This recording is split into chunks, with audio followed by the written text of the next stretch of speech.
Bueno, buenas tardes. Esta tarde sábado vamos a estudiar la lección 6 del libro de Marcos, la lección para el sábado que viene. Y el título es De adentro hacia afuera, porque Jesús está hablando de lo que sale de adentro del hombre, eso es lo que contamina al hombre.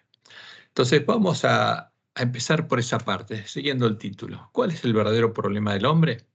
Como lo indicó Dios por medio de sus profetas y lo enseñó claramente Jesús, el problema del hombre no está en la carne del hombre, no está en nuestros genes, en la carne que tomó Jesús al hacerse hombre, tomando la misma carne y sangre que todos los hijos de Adán y Eva, la misma carne y sangre que todos sus hermanos en la carne, como leemos en Hebreos 2, del 14 al 17. Por cuanto los hijos participaron de carne y sangre, él también participó ¿de qué? De lo mismo, de la misma carne y sangre, para destruir por medio de la muerte al que tenía el imperio de la muerte, esto es, al diablo, y librar a todos los que por el temor de la muerte estaban durante toda su vida sujetos a servidumbre.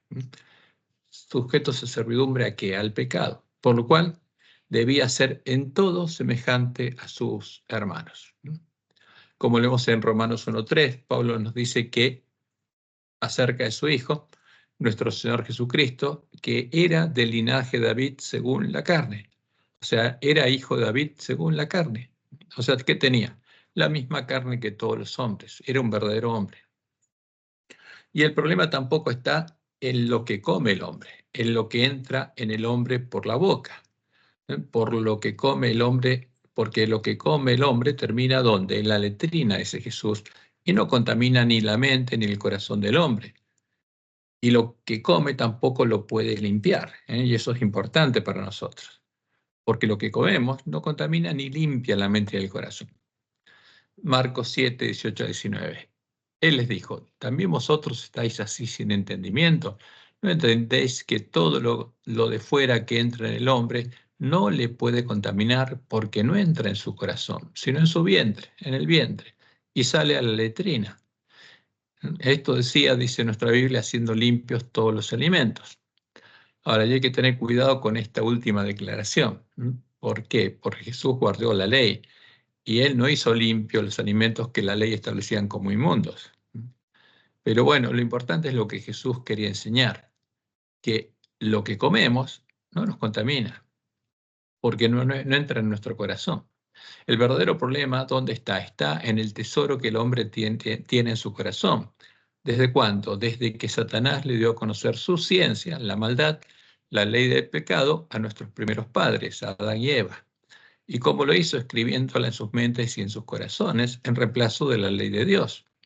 Y a partir de ese momento, ese mal tesoro es el que contamina al hombre, como leemos en Marcos 7, 20 al 23. Pero decía Jesús que lo que del hombre sale, eso contamina al hombre, porque de dentro del corazón de los hombres salen ¿qué cosa?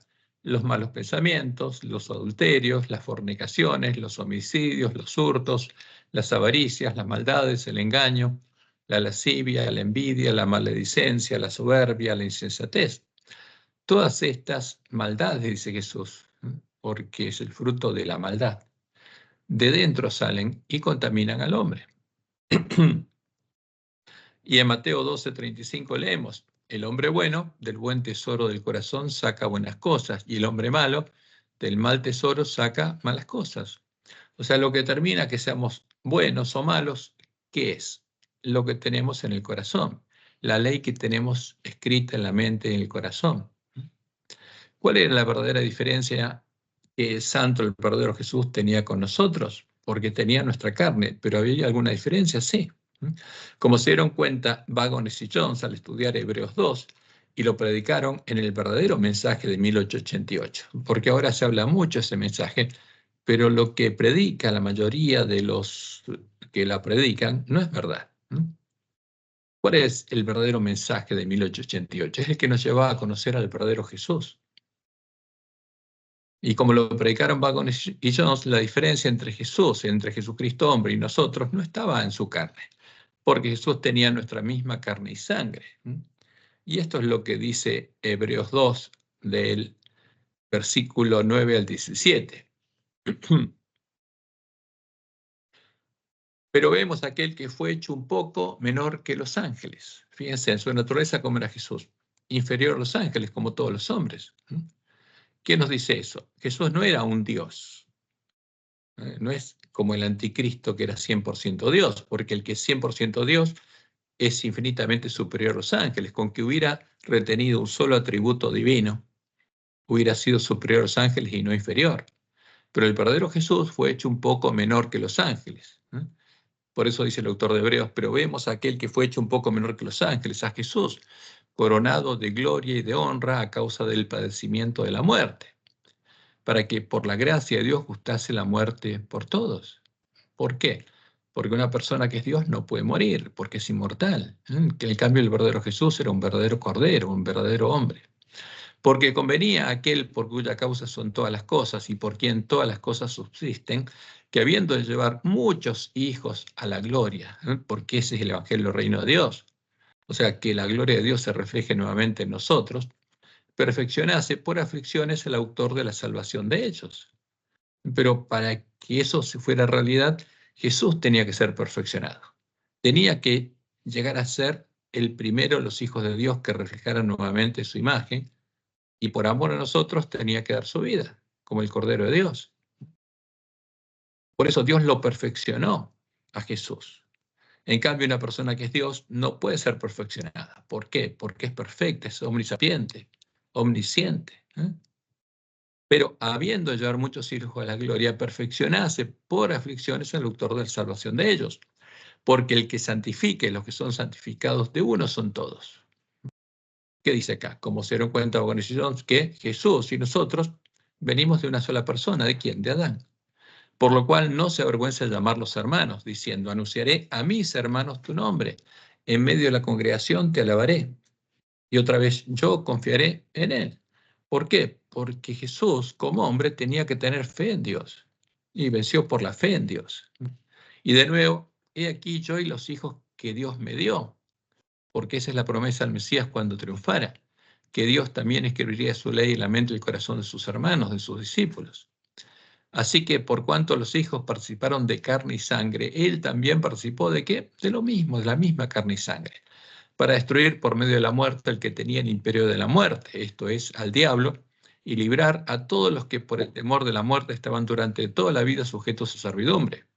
Porque ciertamente no socorrió a los ángeles, sino que socorrió a la descendencia de Abraham, por lo cual debía ser en todo semejante a sus hermanos, para venir a ser misericordioso y fiel sumo sacerdote en lo que Dios se refiere, para expiar los pecados del pueblo.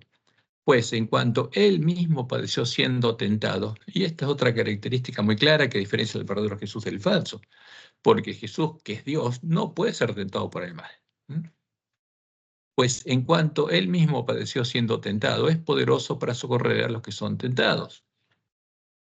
Y esto es lo que una de las conferencias de Jones sobre el mensaje del tercer ángel. Y aquí habla de Jesús, y justamente el mensaje de Hebreos 2. ¿Y qué dice? En cuanto a su naturaleza humana, Cristo vino del hombre del que venimos todos. ¿De quién? De Adán. Por lo tanto, en el versículo señalado, la expresión de uno indica que, como todos, procede de uno. ¿De quién? De Adán. Un hombre es el origen y la cabeza de nuestra naturaleza humana. Y la genealogía de Cristo, como la de todos nosotros, retrocede hasta Adán. Y cita Lucas 3:38. Y sigue diciendo, Cristo tomó la carne y sangre también mediante el nacimiento y descendiendo de Adán, porque está escrito que era linaje de David según la carne, Romanos 1:3. Así, del lado humano, la naturaleza de Cristo es precisamente la nuestra. O sea, ¿qué naturaleza tenía Jesús? No una naturaleza diferente a la nuestra, tenía nuestra naturaleza. Y esto es lo que rechazaron algunos, los dirigentes de la Conferencia General de ese tiempo. ¿Por qué? Porque tenían otra idea, creían en otro Jesús, no creían en Jesucristo hombre. Pero ¿qué dijeron Pagones y Jones? Que la naturaleza de Cristo era precisamente la nuestra. Ahora, ¿de qué carne se trata? ¿Cuál es la única clase de carne que este mundo conoce? Precisamente la que tú y yo poseemos. O sea, este es el mensaje de 1888. Jesús, siendo hombre, triunfó por la fe ¿En quién? En su Dios y Padre, y teniendo nuestra carne para mostrarnos el camino para que podamos vencer. Y sigue diciendo, este mundo no conoce ninguna otra carne humana, ni la ha conocido jamás, desde que se hizo necesaria la venida de Jesús. Por lo tanto, dado que este mundo conoce solamente una carne como la que nosotros poseemos en su estado actual, en el momento en el que el Verbo se hizo carne, significa que fue hecho precisamente de la carne que tenemos. No puede ser de otro modo. Así es como Dios envía a su Hijo precisamente en la que es como la carne de pecado. Está traducido en la Biblia como la carne de pecado, pero es la carne de los pecadores. Y a fin de que sea como la carne de pecado, la carne de los pecadores, tiene que ser la carne de los pecadores, la carne de pecado. A fin de ser hecho carne, tal como es la carne en este mundo, tuvo que tomar precisamente la carne que había en este mundo. Carne como la que nosotros tenemos, que es carne, y acá lo traducen como pecaminosa, es carne de pecadores. Esto es lo que encierra la expresión en semejanza de carne de pecado. Y cita ahora de vuelta a Hebreos 2, por lo cual debía ser en todo semejante a sus hermanos. ¿En cuántas cosas? En todo, dice. Por lo tanto, en su naturaleza humana no hay ni una partícula de diferencia entre tú, entre él y tú, te dice Jones. Entonces, ¿hay diferencia entre la naturaleza de Jesucristo hombre y la nuestra? No, ninguna.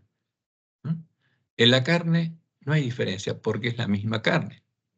Así pues, en su naturaleza humana, cuando estuvo en la tierra, ¿fue en algo diferente a lo que vosotros sois en vuestra naturaleza hoy? Le pregunta a los que estaban escuchando. ¿Y cuál es la respuesta? Unos pocos en la congregación dicen no. Y los otros se quedan callados. Y dice Jones, me habría gustado que cada uno de los reunidos hoy aquí hubiera respondido no, en alta voz. Soy muy tímido, le dice. La palabra de Dios lo afirma así y así lo hemos de hacer nosotros, ya que hay salvación en ello. No es que solo la haya, sino que la salvación de Dios hacia los seres humanos descansa precisamente en ello. Es reconocer que vino en nuestra carne y venció en nuestra carne, porque eso es lo que abre el camino para entender el Evangelio del Reino de Dios. Ahora, ¿pero qué dicen actualmente nuestros teólogos? Después de la publicación en 1957 de UOD, o respuesta a preguntas sobre doctrina, cuando, como indica Elena White, nuestros dirigentes abrazaron a Barrabás y adoptaron su posición bajo la bandera de Satanás, a nuestros estudiantes de teología se les empezó a enseñar las doctrinas de la bestia y el falso profeta que definen al anticristo. O sea, negaron el mensaje de Dios y empezaron a enseñar otra cosa. Y estas son las doctrinas que actualmente se enseñan en nuestras lecciones de escuela sabática también, no solo la facultad de teología, sino en las lecciones de escuela sabática. ¿Qué se enseña? Que se enseña el Jesús que no tenía nuestra carne y tenía la carne de Adán antes del pecado. O sea, un Jesús que no es nuestro hermano. Y por supuesto no es el verdadero, es falso. Y en la página 383, el libro Questions on Doctrine dice, Cristo estuvo exento, fíjense, estuvo exento de las pasiones y pulsiones heredadas que corrompen a los descendientes naturales de Adán. O sea, ¿qué dice? Cristo no heredó lo que heredamos nosotros. Era sin pecado, no solamente en su conducta externa, sino en su misma naturaleza. ¿Qué está reflejando acá? Dicen que nosotros tenemos una naturaleza contaminada con el pecado y Jesús no, que tenía otra carne. Están enseñando la doctrina de Roma y están enseñando al anticristo. Y en su página 650, como encabezamiento de la sección tercera, compuesta por citas de Elena White, aparece el título Tomó la naturaleza impecable de Adán. Y eso es lo que empezaron a enseñar. Y, por ejemplo, la lección del martes 18 de enero de 2022, cuando estudiamos el libro de Hebreos, ¿qué pusieron en la lección? Los autores de la lección. Justamente lo que se empezaron a enseñar a partir de 1957. Nosotros tenemos tendencias al mal. Nuestra esclavitud al pecado comienza en lo más profundo de nuestra propia naturaleza. Ahora, ¿qué dicen? Que somos esclavos por nuestra naturaleza. Somos carnales vendidos al pecado. Y el orgullo y otras motivaciones pecaminosas contaminan hasta nuestras buenas acciones. No obstante, La naturaleza de Jesús no estaba ensobrecida por el pecado. ¿Qué quieren decir? Que Jesús tenía una naturaleza diferente a la nuestra, tenía otra carne. Y ese Jesús que tenía otra carne es el anticristo, el que no vino a nuestra carne. Así tenía que ser, dicen. Si Jesús hubiera sido carnal, vendido al pecado como nosotros, también habría necesitado un Salvador. En cambio, Jesús vino como Salvador y se ofreció a sí mismo como sacrificio sin mancha a Dios en nuestro favor. Otro error, ¿eh? Otra doctrina que es parte del vino de Babilonia. Porque Jesús no se ofreció como un sacrificio él mismo a Dios. Porque Dios no pide sacrificios. ¿Jesús se ofreció como sacrificio a Dios? No, de ninguna manera. Él es el Cordero de Dios, el Cordero que Dios ofreció para redimirnos de la esclavitud del pecado, el Cordero que murió tomando nuestro lugar en el reino del príncipe de este mundo, en medio de la gran ciudad que se llama Babilonia, Sodoma y Egipto. ¿El verdadero Jesús quién es? Es el mismo Dios hecho hombre, porque Dios mismo se hizo hombre para manifestar su justicia. Y lo que enseñan nuestros teólogos es el vino de Babilonia. Entonces, el santuario tenía dos partes, el atrio, que es donde es un tipo, un símbolo donde murió Jesús, en el altar, el antitipo del altar de sacrificio, que la Biblia lo identifica como la gran ciudad del dragón, la gran ciudad que se llamaba Babilonia, Sodoma y Egipto. Y ese es el lugar donde Dios confesó y cargó nuestros pecados sobre su cordero. Y Él murió tomando nuestro lugar para redimirnos de la esclavitud en el reino del pecado y la muerte. Porque nosotros somos esclavos del pecado, no por nuestra carne. Ya vamos a ver que Wagner y John se dieron cuenta muy rápidamente de qué se trataba. Y eso generó oposición terrible en la iglesia. Y Jesús murió en el atrio, en el antitipo del altar, que es, murió donde, en esta tierra, en el reino del príncipe de este mundo, fuera de Jerusalén. Y a partir de ese momento, cuando la profecía del altar se cumplió, todo lo simbólico se transformó, fue reemplazado por lo real. La fuente, el agua de la fuente estuvo disponible, la puerta del templo de Dios se abrió, y como Dios le mostró en Joel, los elementos del lugar santo son un símbolo de las personas que entran al templo de Dios, al reino de Dios. Y se entiende claramente el simbolismo de el tabernáculo, el santuario, cuando atendemos el evangelio del reino de Dios. Porque la lámpara representa ¿a quién? A las personas que están dentro del templo de Dios. ¿Y quién está morando en ellos? Dios, porque Dios pone su trono en ellos. Pone su espíritu, su presencia, y a su diestra se sienta Jesús.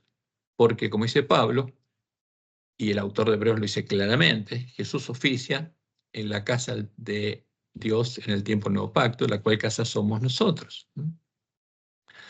Y lo que aparece en nuestras lecciones, que ese es el vino de Babilonia, es la comida y la bebida de los borrachos, que define a una naturaleza contaminada por el pecado original, supuestamente la nuestra, y a una naturaleza no contaminada, que no es la de Jesús, que tomó nuestra carne, sino es la del anticristo, que no vino a nuestra carne. Como podemos ver en el Catecismo Romano, y todo esto tiene el objeto de alejar a Jesús de nosotros y ocultarnos el verdadero evangelio. Artículo 410 y 411 del Catecismo Romano. Tras la caída, el hombre no fue abandonado por Dios, al contrario, Dios lo llama y le anuncia de modo misterioso la victoria sobre el mal y el levantamiento de su caída. Este pasaje del Génesis 3:15, ha sido llamado protoevangelio por ser el primer anuncio del Mesías Redentor, anuncio de un combate entre la serpiente y la mujer y de la victoria final de un descendiente de esta. No dice eso Génesis 3:15, habla de la victoria final de ¿quién? De la simiente, de todos los hijos de Dios, no de solamente Jesús. Y el artículo 4:11 dice, la tradición cristiana ve en este pasaje el anuncio del nuevo Adán, que por su obediencia hasta la muerte en la cruz, repara con sobreabundancia la descendencia de Adán. Por otra parte, numerosos padres y doctores de la Iglesia ven en la mujer anunciada en el protoevangelio, ¿a quién ven? A la Madre de Cristo, María, como nueva Eva. Pero María no es la mujer vestida de sol, no es la mujer de la profecía, sino la mujer de la profecía es la Nueva Jerusalén, la iglesia triunfante. Y sigue siendo Roma. Ella ha sido la que, la primera y de una manera única, se benefició de la victoria sobre el pecado alcanzada por Cristo. Fue preservada de toda mancha de pecado original. Un dogma de Roma. El pecado original es un dogma de Roma y este también. Y durante toda su vida terrena, por una gracia especial de Dios, no cometió ninguna clase de pecado. Y bueno, estos son dogmas romanos. Ahora, pero eso de que Jesús tenía otra carne, que Roma dice que la heredó de María, es un dogma romano, es una mentira, es la definición del anticristo. Y en la foto del simposio de teología sobre romanos, que se llevó a cabo en la Universidad Adventista del Plata en octubre de 2017, podemos observar que nuestros teólogos, doctores y profesores de teología, evitan hablar del pecado original, pero usan un término equivalente. Heredamos una naturaleza pecaminosa, una naturaleza con pecado. Y usando una parte del texto Romanos 5, aislado del resto de la palabra de Dios, concluyen que los hombres heredamos la culpa por el pecado de Adán. E indican que esta es la posición de la Iglesia Adventista. Y esto lo presentaron dos pastores brasileños. Y por supuesto lo presentaron en portugués. La primera, que dice la siguiente en la introducción de lo que voy a presentar, con relación al pecado de Adán y sus implicancias para nosotros, los adventistas en general, y dice lo siguiente, evitan hablar del pecado original, o sea, tratan de no hablar pecado original. Enfatizan apenas, ¿qué cosa? La herencia de una naturaleza pecaminosa. O sea, ¿qué dicen? Lo mismo que Roma, que heredamos una naturaleza contaminada por el pecado. Y el estado de alienación resultante de eso. Y la otra presentación, en vez de la instrucción, le ponen las conclusiones, dice reflexión hermenéutica sobre la herencia de culpa. Dice posición adventista, herencia de culpa, y dicen respuesta positiva. O sea, ¿qué dicen? Heredamos la culpa de Adán, que puede ser revertida negativa como por la gracia de Dios. Y dicen posición articulada vía soteriología, justificación por la fe de Romanos 5.1, interpretación de Romanos 5.1, un exégesis de esas palabras aisladas del resto de la Biblia. Ahora, ¿qué dice Dios en su palabra? Dice claramente que los hijos no llevan el pecado de los padres, por eso no pueden heredar ni llevar la culpa ni el pecado de Adán. Por ejemplo, lo dice en la ley y lo dice en Ezequiel 18:20. El alma que pecare, esa morirá. El hijo no llevará el pecado del padre. O sea, ¿un hijo de Adán llevó el pecado de Adán? No, mentira. Lo que Dios dice nunca cambia. Salmo 119, 160. ¿Qué dice ahí? Vamos a buscarlo para que lo veamos todos en la Biblia. Salmos 119, 160.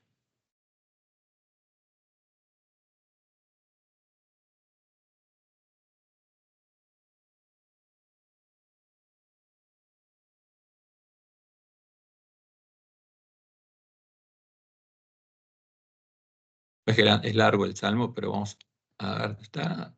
Acá está. Y lo vamos a ampliar para que todos podamos verlo mejor. Dice, la suma de tu palabra es verdad. Para estudiar la palabra de Dios tenemos que sumar todo lo que Dios dice de un tema. Y eterno es todo juicio de tu justicia. Entonces, cuando Dios dice que los hijos no llevan el pecado de los padres, ¿esa declaración es eterna? Por supuesto que sí. Y todo lo que es contrario a eso, ¿qué es? Es una mentira. Entonces, cuando Dios dice que el hijo no llevará el pecado del padre, dice que los hijos de Adán no llevaron el pecado de Adán y los hijos de los hijos de Adán tampoco llevaron el pecado de sus padres y menos el de Adán. El alma que pecare, esa morirá. El hijo no llevará el pecado del padre, ni el padre llevará el pecado del hijo. La justicia del justo será sobre él y la impiedad del impío será sobre él. Es claro.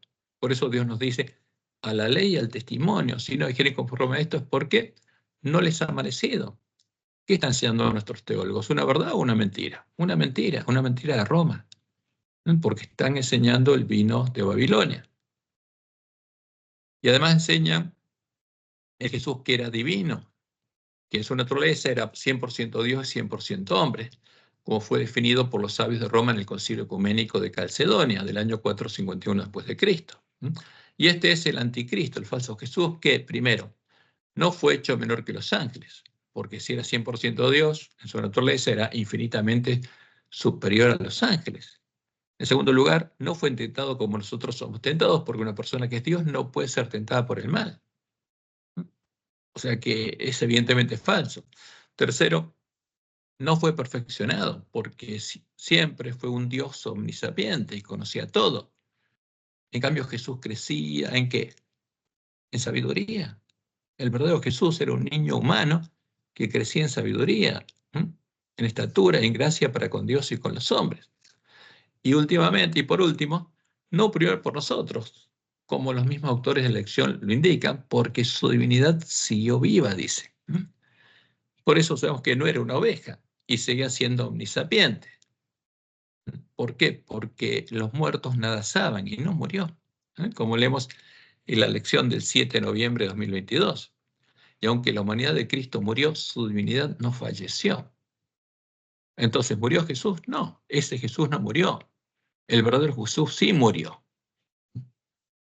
En su divinidad, Cristo posee el poder de romper las ataduras de la muerte. El verdadero Jesús murió y lo resucitó su Padre, como dice el testimonio de todos los apóstoles. Ahora, fíjense que estamos viendo que el Jesús que se introdujo en la iglesia adventista no es el verdadero. Y es el Jesús que hacía milagros y perdonaba pecados usando su poder divino, como aparece en la lección de esta semana, en la lección del jueves 8 de agosto, del jueves próximo. Y dicen ahí, ¿por qué no demostró Jesús su poder divino y convenció a estos escépticos? ¿Qué están diciendo? Que alguien que tiene poder divino convence a los escépticos con ese poder. Y eso es un error muy grande. El problema se retrotrae al final de Marcos 3, donde Jesús se refiere al pecado contra el Espíritu Santo. Si una persona decide no oír ni ver, ni siquiera una señal del cielo la convencerá, ya que ésta sería simplemente desestimada como todo lo anterior. Ahora, pero la fe no se basa en señales. La fe es la certeza de lo que se espera, la convicción de lo que no se ve. Y la fe viene por oír la palabra de Dios, no por ver milagros y señales, que Satanás los va a hacer para engañar. Y terminan diciendo, aún los milagros no son suficientes para convencer a quienes están decididos a no creer. Y justamente los milagros son para engañar. Y nuestra lección está preparando al pueblo adventista para ser engañado. Como Dios le mostró a Elena de White, haciendo milagros es como Satanás logrará engañar a muchos adventistas. La verdadera fe, que es la certeza de lo que se espera, la convicción de lo que no se ve, no viene por ver a una persona hacer milagros, como los muchos adventistas que entran por la puerta ancha los van a hacer, sino viene por el oír la palabra de Dios, como dice Pablo en Romanos 17. Así que la fe es por el oír, y el oír por la palabra de Dios, no por ver milagros. ¿Dónde estaba la verdadera diferencia entonces entre Jesucristo hombre y nosotros?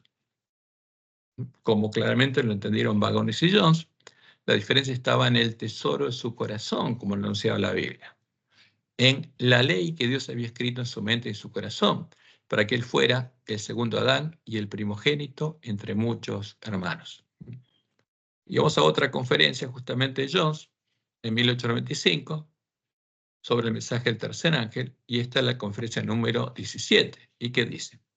En relación con Cristo, no teniendo pasiones como en las nuestras, agrega, en todas las escrituras se nos presenta a Cristo siendo como nosotros, y con nosotros según la carne. Es del linaje de David según la carne, Romanos 1.3. Fue hecho en semejanza de carne de pecado, Romanos 8.13. Pero agrega, no vayáis demasiado lejos, fue hecho en semejanza de carne de pecado, no en semejanza de mente de pecado. Y ahí está la diferencia. No impliquéis ahí su mente, su carne fue nuestra carne, pero su mente era la mente de Jesucristo. Por lo tanto, dice la Escritura, haya pues en vosotros este sentir, mente, dicen, que hubo también en Cristo Jesús, Filipenses 2.5. Si es que Él hubiera tomado nuestra mente, ¿cómo se nos podría haber exhortado que hubiera en nosotros la mente que hubo en Cristo?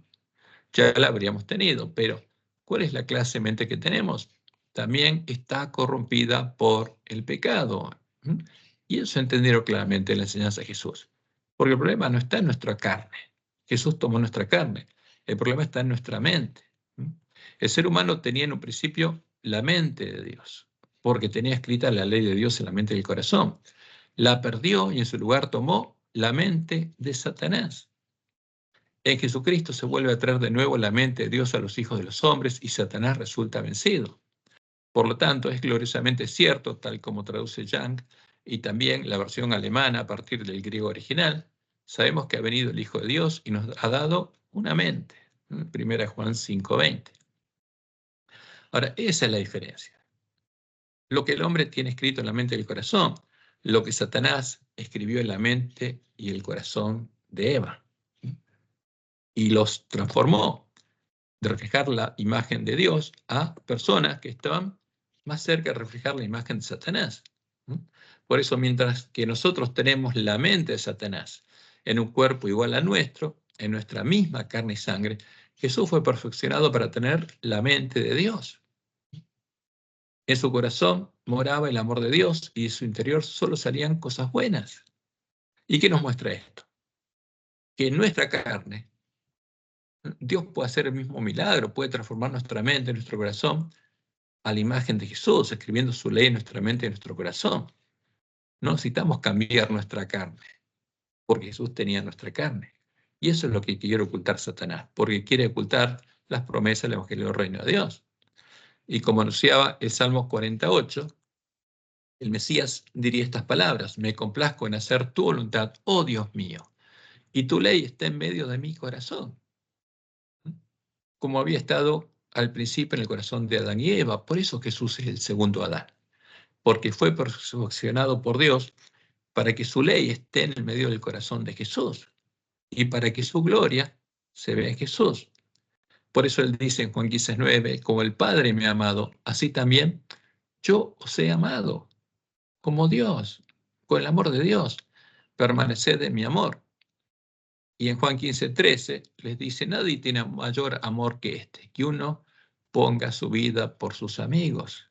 Entonces, cuando fue perfeccionado y tenía el amor de Dios en el corazón, ¿qué decidió Jesús? Poner su vida por sus amigos, por sus hermanos, para que ellos también podían ser transformados por Dios a su imagen. Y esto es lo que, después de oír el mensaje de 1888, Elena de White reflejó en sus escritos. Y vamos a leer algunas citas de ellas. La primera, deseado a toda la gente, página 33. A este mundo, donde Satanás pretendía dominar, permitió Dios que buscase a su Hijo como niño impotente, sujeto a la debilidad humana. Ahora, si Jesús hubiera tenido doble naturaleza, ¿hubiera sido impotente? No. Hubiera sido omnipotente, omnisapiente, aún estando en el vientre de María. Pero el verdadero Jesús era un niño impotente, sujeto a la debilidad humana, dice Elena. Le dejó arrostrar los peligros de la vida en común con toda alma humana. Pelear la batalla como la debe pelear cada hijo de la familia humana. O sea, Jesús venció como nosotros tenemos que vencer, aún a riesgo de sufrir la derrota y la pérdida eterna. Y en la página 92 del Deseado dice lo siguiente: muchos sostienen que era imposible para Cristo ser vencido por la tentación. En tal caso, no podría haberse hallado la posición de Adán. Pero nuestro Salvador tomó la humanidad con todo su pasivo. Se vistió de la naturaleza humana con la posibilidad de ceder a la tentación. Y en el siguiente artículo que está, el instructor para los jóvenes, Elena escribió lo siguiente: las tentaciones a las cuales fue sometido Cristo eran una terrible realidad. Como persona libre, fue puesta a prueba con la libertad para ceder a las tentaciones de Satanás y obrar en desacuerdo con los propósitos de Dios. ¿Por qué? Satanás lo puede tentar porque era hombre, pero Dios no puede ser tentado por el mal. Si eso no hubiera sido así, dice Elena, si no hubiera sido posible para él caer, no podría haber sido tentado en todo punto como es tentada la familia humana. Ahora, el anticristo, el falso Jesús, no podía ser tentado por el mal, como dice Santiago en Santiago 1:13. Dios no puede ser tentado por el mal, pero el verdadero Jesús sí, porque era hombre, era Jesucristo hombre. Y la próxima cita, deseado toda la gente, página 91 y 92, dice Elena, cuando Adán fue asaltado por el tentador, no pesaba sobre él ninguno de los efectos del pecado, Gozaba de una plenitud de fuerza y virilidad, así como del perfecto vigor de la mente y el cuerpo. No sucedía lo mismo con Jesús cuando entró en el desierto para luchar con Satanás. Durante 4000 años, la familia humana había estado perdiendo fuerza física y mental, así como valor moral. Y Cristo tomó sobre sí las flaquezas de la humanidad degenerada. ¿Qué tomó Jesús? ¿La carne antes del pecado? No, tomó la carne que había 4000 años después. Únicamente así podía rescatar al hombre de las profundidades de su degradación.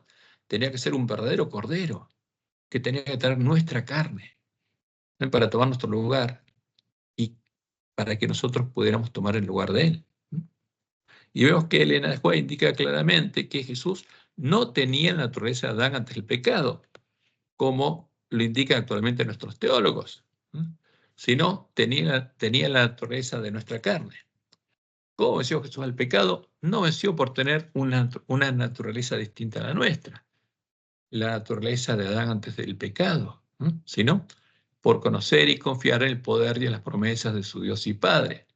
Venció por la fe en su Dios y Padre, por confiar en las promesas que, al triunfar sobre el pecado en la carne, Él hizo que también estuvieran disponibles para nosotros, para todos los que lleguen a tener la fe de Jesús en su Dios y Padre. Porque esa es la verdadera fe. Y en el librito Las Tentaciones de Cristo, leemos lo siguiente. Cristo cargó los pecados y las enfermedades de la raza tal cual existieron cuando Él vino a la tierra para ayudar al hombre. ¿Qué tenía? La carne que tenían todos los hombres en ese momento. Tomó la naturaleza humana y cargó las enfermedades de la raza degenerada. Y el instructor para los jóvenes, la próxima cita, leemos lo siguiente. Derrotó a Satanás con la misma naturaleza sobre la cual Satanás obtuvo la victoria en el Edén. El enemigo fue vencido por Cristo en la naturaleza humana, como hombre, no como el anticristo que es un Dios, no, como hombre lo venció. El poder divino del Salvador estaba oculto. ¿Qué tenía Jesús? ¿Algún atributo divino? No, ninguno. Él venció en la naturaleza humana, confiando en el poder de Dios. Jesús no tenía ningún poder sobrenatural. ¿Confiaba en quién? En el poder de Dios. Y agrega Elena, este es el privilegio de todos, porque Jesús nos mostró el camino como hombre, venció al pecado en la carne como hombre. Y ese es el verdadero evangelio. Y ese dice, este es el privilegio de todos. Y la próxima cita es de la Review Herald, dice Elena, me han llegado cartas afirmando que Cristo no pudo haber tenido la misma naturaleza del hombre, porque si lo hubiera tenido, habría caído bajo tentaciones similares. Y agrega ella, si él no hubiese tenido la naturaleza humana, no podría ser nuestro ejemplo. ¿Para quién puede ser nuestro ejemplo? Un hombre. Un Dios no. ¿Quién puede ser? El que tiene nuestra naturaleza y vence al pecado con nuestra naturaleza. Si él no hubiese tenido la naturaleza humana, no podría ser nuestro ejemplo. Si no participó de nuestra naturaleza, no habría podido ser tentado como lo es el hombre. Pero Jesús fue tentado. Si no le fuese posible ceder a la tentación, no podría ser nuestro ayudador. Fue una solemne realidad que Cristo vino a pelear las batallas como un hombre. Jesús que era hombre. ¿El anticristo qué es? 100% Dios y 100% hombre, es un engendro. Cristo vino a pelear las batallas como un hombre, en beneficio del hombre. Su tentación y victoria nos dicen que la humanidad debe copiar el modelo. O sea, por eso tenemos que seguir las pisadas de Jesús. Si Jesús venció, nosotros podemos vencer. Eso es lo que nos muestra el Evangelio. El hombre debe ser hecho participante de la naturaleza divina. Ahora, ¿cuándo y cómo somos participantes de la naturaleza divina? Esa naturaleza no la heredamos físicamente. Es la mente que tenemos que llegar a tener. Cuando oímos, le heredamos cuando oímos y creemos en el Evangelio del Reino de Dios y en sus promesas, y entramos al Reino de Dios por la puerta estrecha y empezamos a recorrer el camino angosto que lleva a la ciudad de Dios, como Dios les mostró en Ajuay. El camino van a seguir las vírgenes sensatas, siguiendo las pisadas de Jesucristo hombre. Entonces, Dios escribe su ley en nuestra mente y en nuestro corazón. ¿Para qué? En vez de tener la mente de Satanás, lleguemos a tener la mente de Cristo y volvamos a reflejar su imagen. Y estas son las promesas, justamente, del nuevo pacto. Ezequiel 36, 25 al 27. Esparciré sobre vosotros agua limpia y seréis limpiados de todas vuestras inmundicias y de todos vuestros ídolos os limpiaré. Porque nosotros estamos contaminados y la promesa de Dios es limpiarnos. Os daré corazón nuevo y pondré espíritu nuevo, una mente nueva dentro de vosotros. Y quitaré de vuestra carne el corazón de piedra y os daré un corazón de carne. Y pondré entre vosotros mi espíritu, mi presencia, porque Jehová dice, yo voy a estar ahí. Y haré, yo voy a hacer, que andéis en mis estatutos y guardéis mis preceptos y los pongáis por obra. Yo los voy a perfeccionar. Yo voy a hacer que puedan recorrer el camino angosto siguiendo las pisadas de Jesús. Esa es la promesa. Y por medio de Jeremías nos dijo lo siguiente, pero este es el pacto que haré con la casa de Israel después de aquellos días, después de la venida del Mesías, dice Jehová. Daré mi ley en su mente y la escribiré en su corazón. O sea, como la escribió en Jesús, la escribiría en nosotros. Y yo seré ellos por Dios y ellos me serán por pueblo. Y en la ley de Moisés, en Deuteronomio 36, la promesa es esta, y circuncidará a Jehová tu Dios tu corazón y el corazón de tu descendencia, para que ames a Jehová tu Dios con todo tu corazón y con toda tu alma, a fin de que vivas, a fin de que tengas el amor de Dios en tu corazón y tengas vida, porque esa es la vida. Y la promesa del Mesías la encontramos en Isaías también, Isaías 53, 10 y 11. Cuando haya puesto su vida en expiación por el pecado, después de ser perfeccionado, verá linaje. ¿Qué quiere decir? Va a haber otros como Jesús, va a haber otros hombres como Jesús, que teniendo la misma carne de Jesús, ahora van a tener la misma mente que Jesús. Verá linaje, vivirá por largos días y la voluntad de Jehová será en su mano prosperada. Verá el fruto de la aflicción de su alma y quedará satisfecho. Por su conocimiento justificará a mi siervo justo a muchos y llevará las iniquidades de ellos.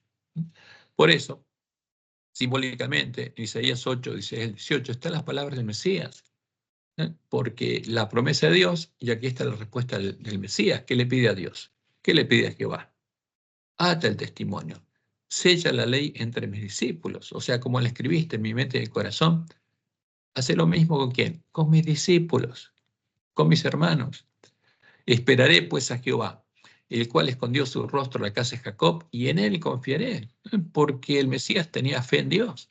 He aquí, yo y los hijos que me dio Jehová, yo y mis hermanos, somos por señales y presagios en Israel de parte de Jehová de los ejércitos que mora en el monte de Sión.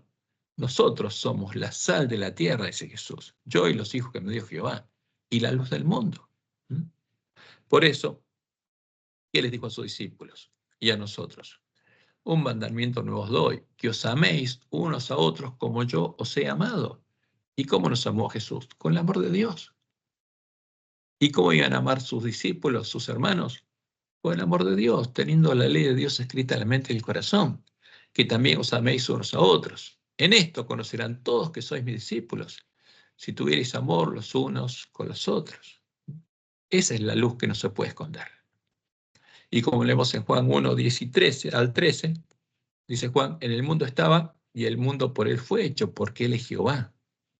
No es el verbo, no es otra persona que era Dios que estaba con Dios, no es el agente creador de Dios. Es el único Dios verdadero hecho hombre.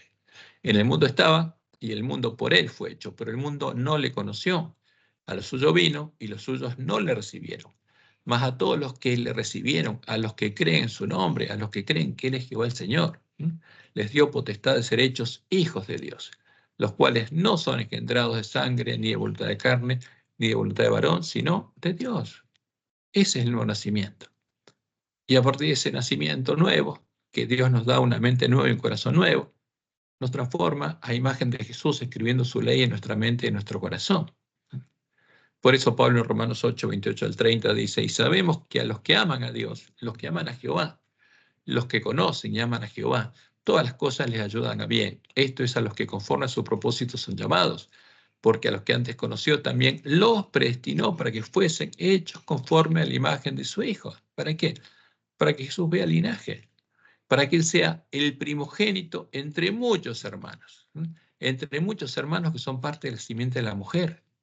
Y a los que predestinó, a estos también llamó, y a los que llamó, a estos también justificó, y a los que justificó, a estos también, ¿quién? Dios glorificó. Por eso Pablo dice en Romanos 5, 1 y 5, justificados pues por la fe, tenemos paz para con Dios por medio de nuestro Señor Jesucristo, por quien también tenemos entrada por la fe esta gracia a la cual estamos firmes y nos gloriamos en la esperanza de la gloria de Dios.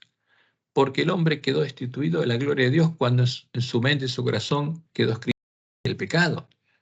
Pero si Dios vuelve a escribir en esa mente y ese corazón su propia ley, ¿qué va a pasar con el hombre? Va a volver a reflejar la gloria de Dios, como la reflejó Jesús. Y esa es la esperanza verdadera de la iglesia primitiva, porque esa es la promesa del pacto de Dios con el Mesías. Y nos gloriamos en la esperanza de la gloria de Dios. Y la esperanza no avergüenza, dice Pablo en el versículo 5. ¿Por qué? Porque el amor de Dios ha sido derramado en nuestros corazones por el Espíritu Santo que nos fue dado. ¿El amor de Dios estaba en el corazón de Pablo? Sí, claro que sí, es el testimonio. Y el testimonio de Juan es el mismo. Primera Juan 3, versículo 1 y 14.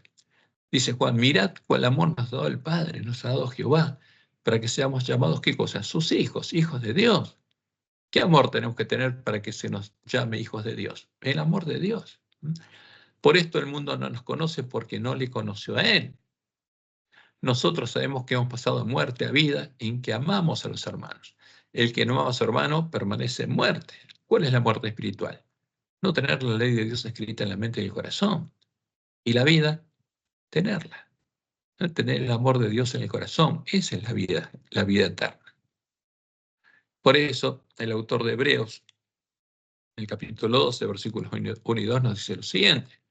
O sea, justamente después de hablar que Jesús es nuestro hermano en la carne y venció por la fe en el poder de Dios y fue perfeccionado por Dios, dice, por tanto, nosotros también podemos, sí, teniendo en derredor nuestro tan grande nube de testigos, despojémonos de todo peso y el pecado que nos asedia.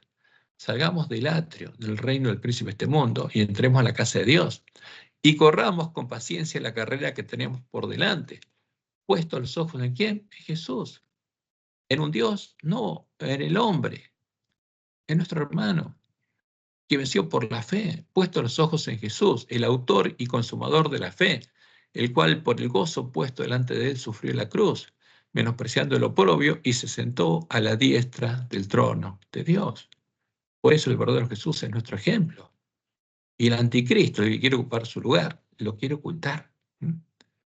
Esta es la obra que Dios estaba haciendo en los miembros de la iglesia del desierto, hasta que el lugar de su santuario y la verdad fueron echados por tierra. Y es la obra que volvería a hacer cuando recuperáramos el conocimiento de la verdad echada por tierra y llegáramos a tener el Evangelio eterno, como leemos en Apocalipsis 14, 6 y 7. Porque Jesús nos muestra lo que pasaría con las iglesias hasta que llegáramos a la condición del ángel de la Odisea, que se creería rico, pero no conocería la verdad, no tendría el Evangelio eterno. Pero Él prometió que habría un ángel que lo tendría. Vi volar por en medio del cielo a otro ángel. No era el ángel de la Odisea. ¿Quién era? Es el mensajero que Dios le envía al ángel de la Odisea, que tenía el Evangelio eterno, para predicarlo a los moradores de la tierra, al ángel de la Odisea, y a toda nación, tribu, lengua y pueblo, diciendo a gran voz, temed a quién.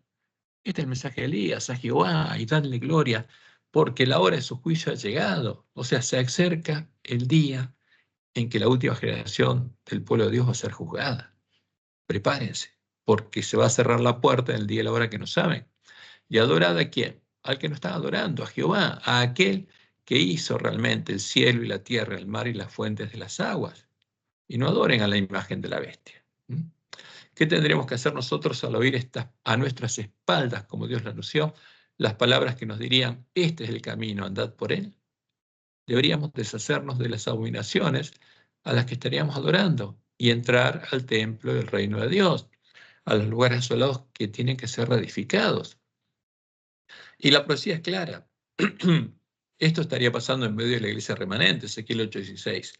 Y me llevó al atrio de adentro de la casa de Jehová, y aquí junto a la entrada del templo de Jehová, entre la entrada y el altar, como 25 varones, sus espaldas vueltas al templo de Jehová, y sus rostros hacia el oriente, y adoraban ¿a quién? Al sol, al Dios de la gran Babilonia, postrándose hacia el oriente. Por eso Dios tendrá que enviarnos ¿a quién? Al profeta Elías, Como dice Malaquías 4:4-6, acordó de la ley de Moisés, mi siervo, al cual encargué en Horeb ordenanzas y leyes para todo Israel. ¿Cambiaron esas leyes? No, como dijo Jesús, ni una jota de un tilde cambiaría de la ley hasta que todo se hubiera cumplido. Aquí dice Jehová, yo os envío el profeta Elías. ¿Quién lo va a mandar? Dios lo va a enviar.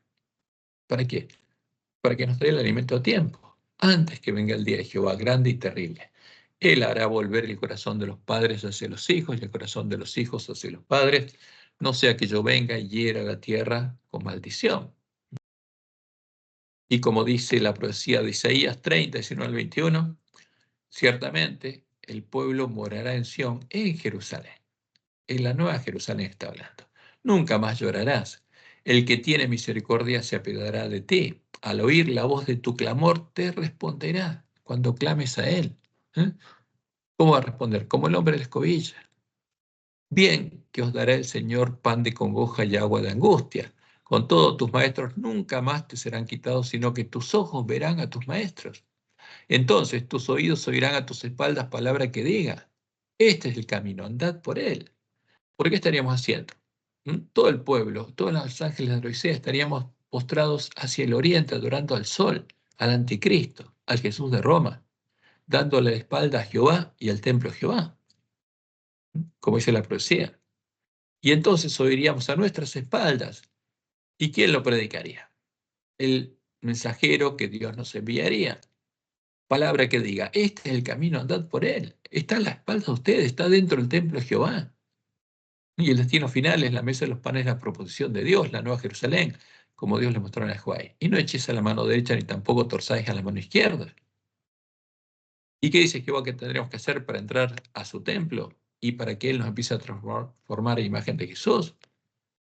Versículos 30, 22 a 23 dice, entonces profanarás la cubierta de tus esculturas, de tus ídolos, los que estabas adorando. ¿Quién? El pueblo antista y después el pueblo que está en Babilonia.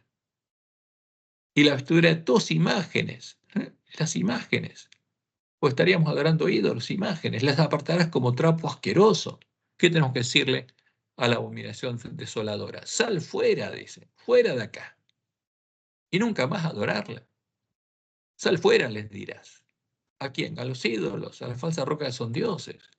Entonces dará el Señor lluvia a tu sementera cuando siembres la tierra, porque ahí sembraría de nuevo la verdadera semilla del reino, empezaría a germinar.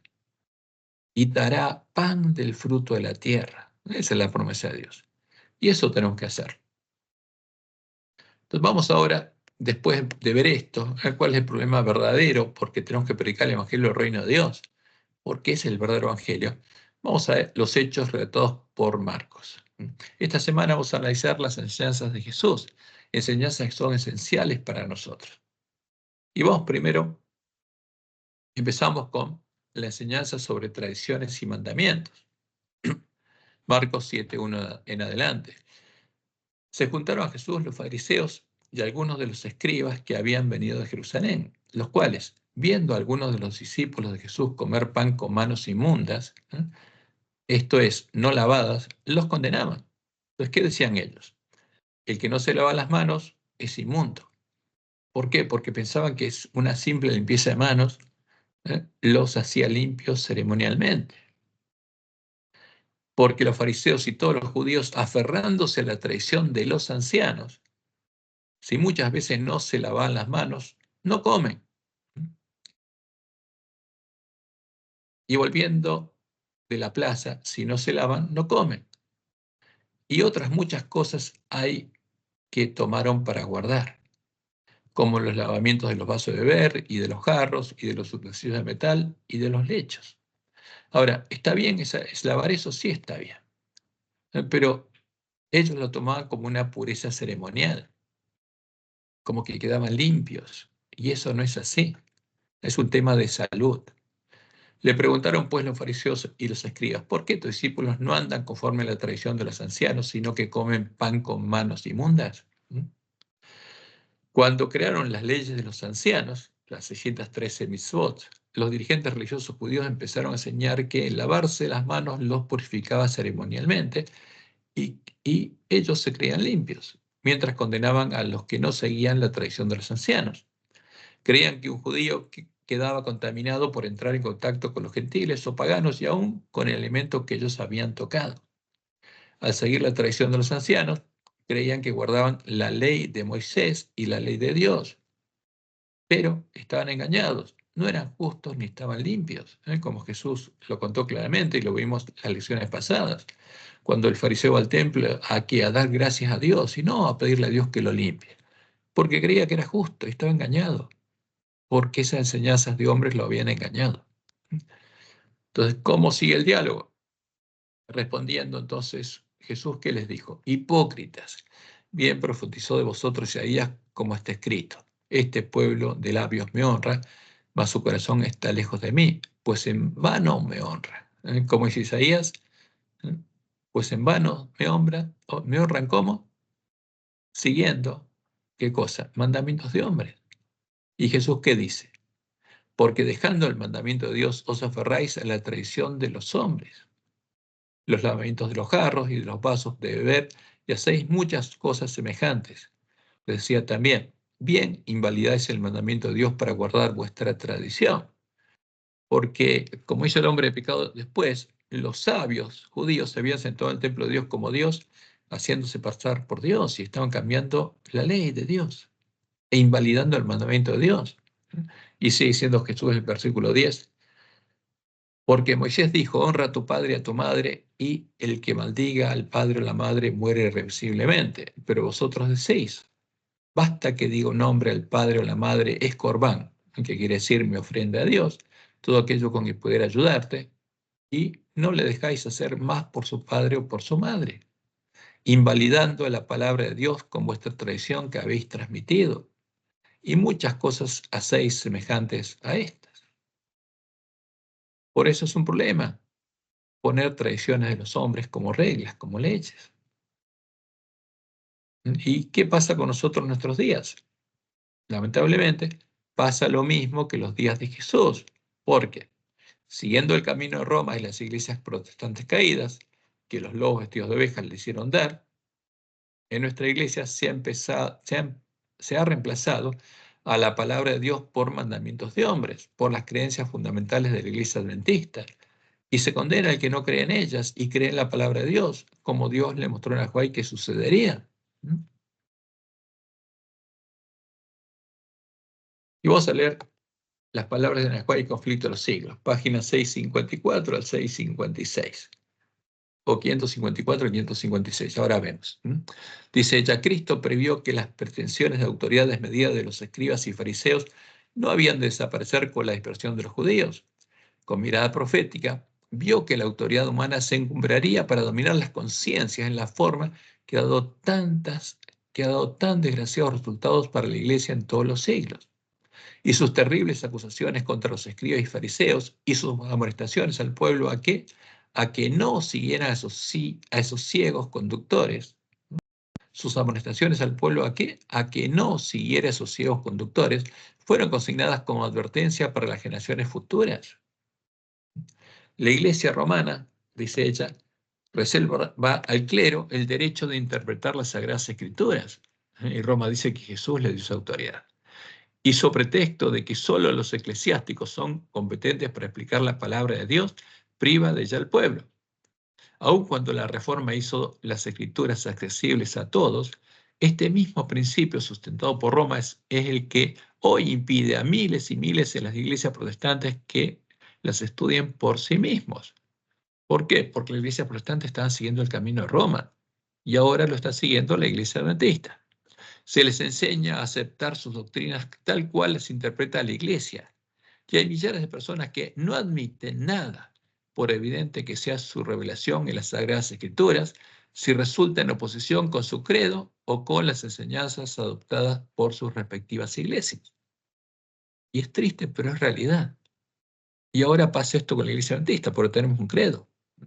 A pesar de estar la Biblia llena de amonestaciones contra los falsos maestros, muchos se encomiendan al clero el cuidado de sus almas. Hay actualmente millares de personas que profesan ser religiosas y que no pueden dar acerca de los puntos de su fe otra razón que el hecho de que así les enseñaron sus directores espirituales. O sea, hombres que confían en hombres. ¿No? Como Dios dijo, Maldito el hombre que confía en el hombre y su corazón se aparta de Jehová. No se fijan casi en las enseñanzas del Salvador y creen en cambio ciegamente a lo que los ministros dicen. ¿Pasa eso en la iglesia adventista? Sí, lamentablemente sí. Pero, ¿son acaso infalibles estos ministros? ¿Cómo podemos confiar nuestras almas a su dirección mientras no sepamos por la palabra de Dios que ellos poseen la verdad? Muchos son los que, faltos de valor moral para apartarse del sendero trillado del mundo, siguen los pasos de los doctos y, debido a su aversión para investigar por sí mismos, se están enredando más y más en las cadenas del error. Ven que la verdad para el tiempo presente está claramente expuesta en la Biblia y sienten que el poder del Espíritu Santo confirma su proclamación y, sin embargo, consienten que la posición del clero los aleje de la luz. Por muy convencidas que estén la razón y la conciencia, estos pobres ilusos no se atreven a pensar de otro modo que como los ministros y sacrifican su juicio individual y sus intereses eternos al descreimiento, orgullo y prejuicios de otra persona. Y este es el ejemplo que Jesús dio cuando se siembra la semilla del reino, porque estos son los corazones que son representados por la tierra que está al lado del camino, por donde pasan los hombres, los sabios, los teólogos, los ministros, que van a arrancar la verdadera semilla para que solo quede la semilla que ellos sembraron. Y sigue diciendo Elena, la verdad y la gloria de Dios son inseparables y nos es imposible honrar a Dios con opiniones erróneas cuando tenemos la Biblia a nuestro alcance. Muchos sostienen que no importa lo que uno cree, siempre que su conducta sea buena. Y hay muchos adventistas que creen en eso. Pero la vida es modelada por la fe. Si teniendo la luz y la verdad a nuestro alcance no procuramos conocerla, de hecho la rechazamos y preferimos las tinieblas a la luz. Y sigue siendo más adelante, por ahí, arraigadas que sean las convicciones de un hombre, por muy seguro que esté de que el pastor sabe lo que es la verdad. Nada de esto debe servirle de fundamento. Él tiene un mapa en el cual van consignadas todas las indicaciones del camino para el cielo y no tiene por qué hacer conjeturas. El primero y más alto deber de toda criatura racional es el de escudriñar la verdad en las Sagradas Escrituras y luego andar en la luz y exhortar a otros a que sigan su ejemplo. Día tras día deberíamos estudiar diligentemente la Biblia, pesando cada pensamiento y comparando texto con texto. Con la ayuda de Dios debemos formarnos nuestras propias opiniones, ya que tenemos que responder a Dios por nosotros mismos. Y termina diciendo en esta parte, las verdades que se encuentran explicadas con la mayor claridad en la Biblia han sido envueltas en dudas y oscuridad por hombres doctos, que con ínfulas de gran sabiduría, porque tienen títulos de sabios, de teólogos, doctores en teología, con ínfulas de gran sabiduría enseñan que las escrituras tienen un sentido místico, secreto y espiritual que no se echa de ver en el lenguaje empleado en ellas. Estos hombres son falsos maestros. Fue a personas semejantes a quien Jesús declaró, no conocéis las escrituras ni el poder de Dios. El lenguaje de la Biblia, agrega Elena, debe explicarse de acuerdo con su significado manifiesto, a no ser que se trate de un símbolo o figura, ¿no?, de una profecía. ¿Qué pasa en nuestra iglesia? Si siguiendo las instrucciones de Dios exigimos un claro y categórico, así dice Jehová, para aceptar como verdadera una doctrina, ¿qué pasaría si hacemos eso? Porque eso es lo que van a hacer los fieles, los siervos fieles a Dios, como dice Elena en el conflicto de los siglos 653. Lo anterior estaba en las páginas del 654 al 656. Dice Elena, pero Dios tendrá en la tierra un pueblo que sostendrá la Biblia y la Biblia sola, como piedra de toque, todas las doctrinas y base de todas las reformas. Ni las opiniones de los sabios, de nuestros teólogos, ni las deducciones de la ciencia, ni los credos o decisiones de concilios, tan numerosos y discordantes como son las iglesias que representan, ni la voz de las mayorías, nada de esto, ni en conjunto ni en parte, debe ser considerado como evidencia en favor o en contra de cualquier punto de fe religiosa. Antes de aceptar cualquier doctrina o precepto, debemos cerciorarnos, fíjense, es un deber personal, de si los autoriza un categórico, así dice Jehová. Y si no los autoriza, no tenemos que creer. Y si encontramos categóricos, así dice Jehová, que dicen lo contrario que dice la doctrina, es evidente que esa doctrina es falsa. ¿Mm? ¿Podemos aceptar como verdadera una doctrina contraria a un categórico, así dice Jehová? No, de ninguna manera. Y en las creencias fundamentales de la Iglesia Adventista encontramos doctrinas que son claramente contrarias a muchos categóricos, así dice Jehová. Doctrinas que son parte del vino de Babilonia.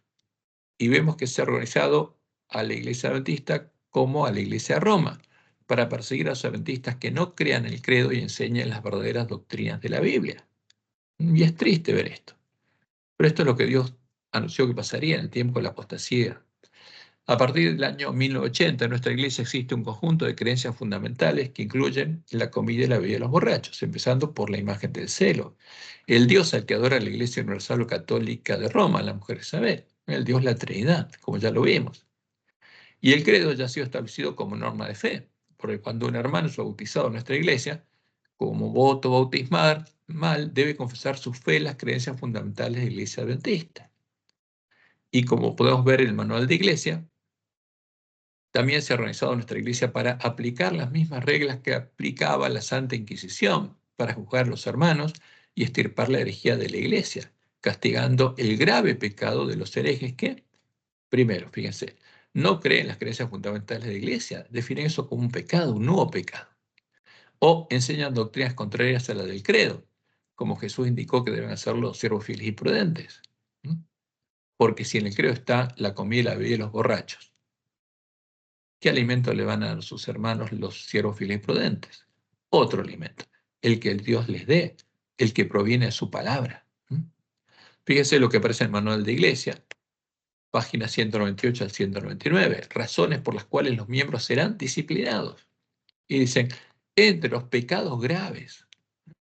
¿Por qué? Porque estos son los lobos vestidos de ovejas que se sentaron al templo de Dios como Dios haciéndose pasar por Dios y definieron nuevos pecados, como el hombre pecado en Roma.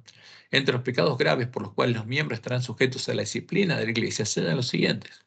Primero, la negación de la fe en los principios fundamentales del Evangelio y en las doctrinas cardinales de la iglesia. Ahora, si alguien niega su fe en las doctrinas que están en las creencias fundamentales, ¿qué pasa? Dicen, es un pecado grave. O la enseñanza de doctrinas contrarias a las mismas. Ahora, pero si en las creencias fundamentales está la comida y la bebida de los borrachos, ¿qué tienen que hacer los siervos fieles y prudentes? Enseñar doctrinas contrarias a la comida y la bebida de los borrachos. Pero eso, los lobos que redactaron este manual de iglesia, ¿cómo redactaron? Diciendo, eso es un pecado grave, un nuevo pecado. ¿Eso está en contra de la ley de Dios? No, no. ¿Cree la Biblia sola está en contra de la ley de Dios? No, al contrario. Lo que hicieron estos, los hombres que hicieron esto, se pusieron en contra de Dios, haciendo la obra del hombre del pecado, buscando cambiar los tiempos y la ley. Y siguen así. Ahora, como podemos ver en las instrucciones que aparecen en el manual de iglesia sobre la aplicación de la disciplina eclesiástica a los miembros de iglesia, se indica en primer lugar que hacer lo que Dios les ordena hacer a sus siervos fieles, basar su fe en la Biblia sola, sin tener en cuenta los credos o a las doctrinas definidas en los concilios de la iglesia, como lo son las creencias fundamentales de la iglesia adventista, y predicar únicamente la verdad bíblica, es un pecado grave que debe ser disciplinado. Y es triste ver esto, pero esto es un símbolo muy claro que Jesús dijo que veríamos. Por su fruto los conoceréis. ¿Qué nos muestra este fruto? Que los lobos vestidos de oveja están en la iglesia adventista, que los siervos de Jezabel, los sacerdotes católicos, están en nuestra iglesia disfrazados de adventistas séptimo día, dándonos a beber el vino de Babilonia y organizando la iglesia adventista como se organiza Roma, para que sigamos el camino de la apostasía. ¿Qué significa esto? Nos muestra que los lobos vestidos de ovejas se prepararon para defender a la falsa religión que introdujeron a nuestra iglesia, a la adoración de la imagen de la bestia, el ídolo el que adora a la mujer Isabel, la iglesia de Roma. Como dice Elena, la fuerza es el último recurso de toda religión falsa. Entonces, si se va a usar la fuerza contra los siervos fieles, ¿es por qué? Porque se defiende una religión falsa. ¿Y cuál es la religión que pusieron las creencias fundamentales? La adoración del Dios la Trinidad. Porque esto es lo mismo que hizo la bestia romana con la Edicto de Tesalónica. La fuerza es el último recurso de toda religión falsa. Al comienzo se da la atracción, como lo hizo el rey de Babilonia, con el poder de la atracción de la música y del espectáculo. Si estas atracciones inventadas por hombres, inspirados por Satanás, no lograban que esos hombres adoraran la imagen, porque la adoración de un dios es una religión. Y la iglesia adventista aquí está adorando al dios de Roma, por lo tanto es una sucursal de Roma en este momento. Entonces, si no lograban que adoraran la imagen, las hambrientas llamas del horno encendido estaban listas para consumirlos. Lo mismo sucederá ahora. Ella está hablando de lo que va a pasar en el tiempo de angustia. Pero esto está pasando en la iglesia adventista, antes del tiempo de angustia. Y como Jesús lo anunció, nos muestra que los que siguen estas instrucciones lo hacen porque no conocen a Jehová, no conocen al verdadero Padre ni al verdadero Jesús. Juan 16, 1 al 3. Estas cosas os he hablado para que no tengáis tropiezos, se expulsarán de las sinagogas. Y aún viene la hora cuando cualquiera que os mate pensará que rinde servicio a Dios, y harán esto porque no conocen al Padre ni a mí. Los lobos conocen al verdadero Dios y al verdadero Jesús. No, conocen a Satanás. Adoran a la imagen de Satanás, a la que llaman Dios y Jesús. Eso es muy claro. Vamos a ver la próxima historia que aparece en Marcos, cuando Jesús enseña lo que contamina al hombre, que ya lo estuvimos viendo. Pero vamos a ver un tema especial, que es especial para el pueblo adventista. Marcos 7, 14 en adelante. Y llamando a toda la multitud les dijo, oídme todos y entended. No hay fuera del hombre, nada hay fuera del hombre que entre en él que le pueda contaminar. Y vamos a hacer una excepción acá, porque Jesús está hablando de lo que entra por la boca, no de lo que entra por las avenidas del alma, que debemos cuidar. Porque lo que entra por nuestros oídos y por nuestra vista, ¿dónde entra? En la mente y el corazón. Pero está hablando de lo que se come. Nada hay fuera del hombre que entre en él que le pueda contaminar. Pero lo que sale de él, eso es lo que contamina al hombre. Si alguno tiene oídos para oír, oiga. Porque está hablando de lo que tenemos que entender. Cuando se alejó de la multitud y entró en casa, le preguntaron a sus discípulos sobre la parábola.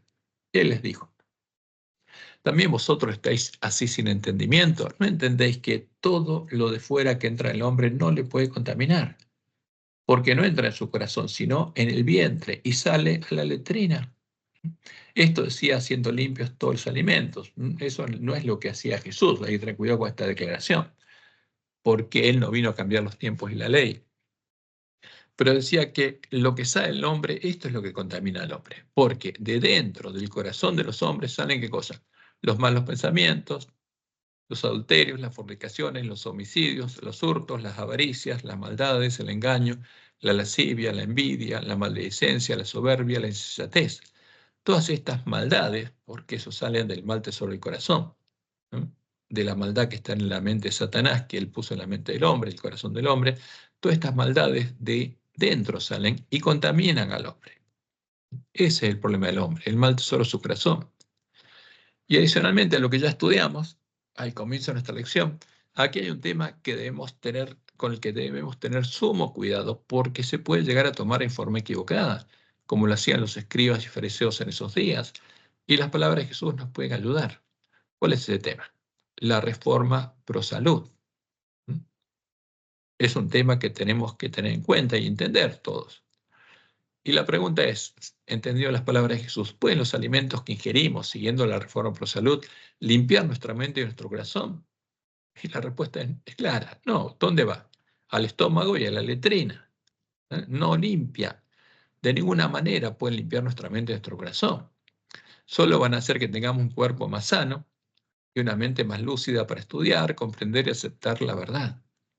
El único que puede limpiar nuestra mente y nuestro corazón, ¿quién es? Es Dios, no la comida. Entonces, por eso hay que tener mucho cuidado en esto, porque algunos hermanos creen que por hacer la reforma por salud están más avanzados en el camino a salvación, y no es así. Cuidado con esto, porque la reforma por salud es un complemento que Dios le dio a quienes, a los que predica el mensaje de los tres ángeles. Y vamos a hacernos algunas preguntas. ¿Es pecado comer carne? ¿Es pecado comer queso? Algunos hermanos piensan que sí. Nosotros tenemos que tener mucho cuidado en no buscar cambiar los tiempos ni la ley, ni añadirle pecados. O sea, fíjense lo que hacen nuestros hermanos que escribieron el manual de iglesia. Crearon pecados nuevos, graves, dicen. Y nosotros no tenemos que hacer eso. Ni tenemos que juzgar a nuestros hermanos. Ni la ley de Dios ni la ley de Moisés establecen como pecado el comer carne de animales limpios, ni el comer queso. Al contrario, la ley de Moisés establecía la obligación de comer carne a los sacerdotes y al pueblo, en el caso del Cordero de Pascua, y eso era necesario para su salvación. No era un pecado. No tenemos que agregar pecados y tenemos que entender la razón de los consejos de Dios sobre la reforma pro salud, pero tenemos que ponerlo en su debido lugar. Y ahora otra pregunta, ¿es necesaria la reforma pro salud para nuestra salvación? Y la respuesta, vamos a darla en forma indirecta. Somos salvos por la fe en Dios y en sus promesas. Y sabemos que la gran multitud que saldrá de la Gran Babilonia será salva sin haber seguido las instrucciones que Dios le dio al pueblo adventista, las instrucciones que no conocían. Como le indica la palabra de Dios, en ese tiempo será salvo todo el que crea el Evangelio del Reino de Dios, que tenemos que predicar. Obedezca al Evangelio e invoque el nombre de Jehová, como dice Joel 2:32. Y todo aquel que invoque el nombre de Jehová será salvo.